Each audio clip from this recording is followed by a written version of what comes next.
వారికి కుటుంబాలకు ఒక ఆత్మస్థైర్యం ఇవ్వడానికి, వారి కూడా శాంతిని కలగజేయడానికి ఈ రోజు ర్యాలీ తీసుకున్నాం.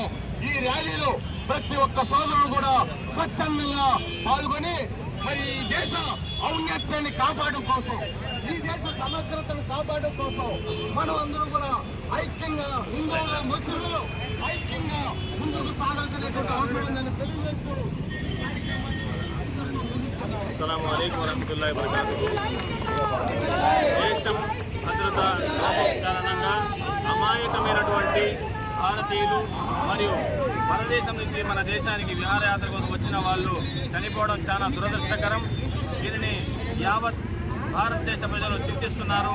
ఇది కేవలం కేంద్ర ప్రభుత్వం తన భద్రతా లోపం వల్లనే ఇలాంటి సంఘటనలు పునరావృతం అవుతున్నాయి. కాబట్టి ఇక నుంచైనా కేంద్ర ప్రభుత్వం బాధ్యతతో మెలిగి ఇటువంటి చర్యలు పునరావృతం కాకుండా ఉండాలంటే వెంటనే ఆ ఉగ్రవాదులను పట్టి బహిరంగంగా ఉరి తీయాల్సిందిగా యావత్ ముస్లిం సమాజం కోరుకుంటా ఉంది. అస్సలాము అలైకుం వరహ్మతుల్లాహి వబరకాతుహు.